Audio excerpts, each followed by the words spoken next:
जय माता की। नवरात्र में माँ दुर्गा की आरती का खास महत्व है। इससे जहाँ माँ खुश होती है, वहीं हमारे परिवार की सेहत पर सकारात्मक असर होता है। आइए जानते हैं पूजा करने के बाद आखिर क्यों करते हैं आरती। नवरात्रि में माँ दुर्गा की पूजा के बाद आरती अवश्य करनी चाहिए। बिना आरती के पूजा को अधूरा माना जाता है। माँ दुर्गा की पूजा में आरती का विशेष महत्व है। पुराणों में कहा गया है कि अगर कोई व्यक्ति मंत्र नहीं जानता, पूजा की विधि नहीं जानता, लेकिन आरती कर लेता है, तो देवी देवता उसकी पूजा को पूर्ण मानते हैं और उनको स्वीकार कर लेते हैं।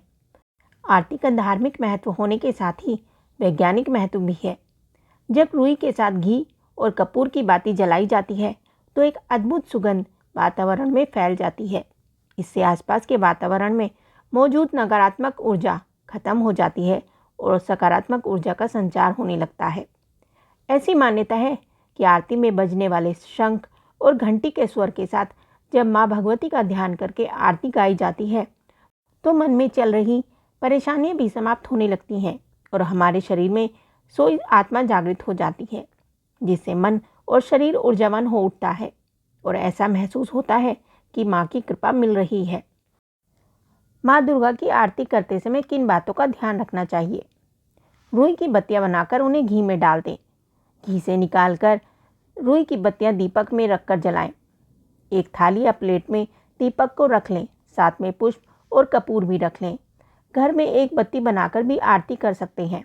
पूजा स्थानों में 5 बत्तियों से आरती की जाती है, जिसे पंच दीपक भी कहते हैं। शंख, घंटी आदि बजाते हुए माँ की आरती करें।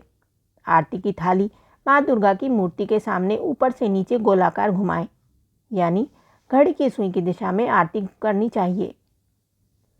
यदि माँ के पूजन में कोई कमी रह जाती है, तो आरती से उसकी पूर्ति हो जाती है। आरती हो जाने के बाद ज्योति के ऊपर कुछ क्षण रख उसका स्पर्श अपने मस्तक, नाक, आँख, कान, मुंह पर करें।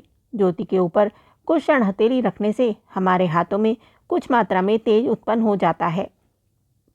आरती करने का ही नहीं, आरती देखने का भी बड़ा पुण्य मिलता है। जो माँ दुर्गा की आरती देखता है और दोनों हाथों से आरती लेता है, उसकी मनोकामनाएं माँ अवश्य पूरा करती हैं।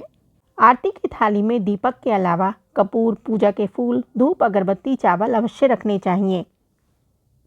ये जानकारी आपको कैसी लगी, हमें कमेंट करके ज़रूर बताएं। साथ ही वीडियो को लाइक करें और चैनल को सब्सक्राइब करें। जय माता की।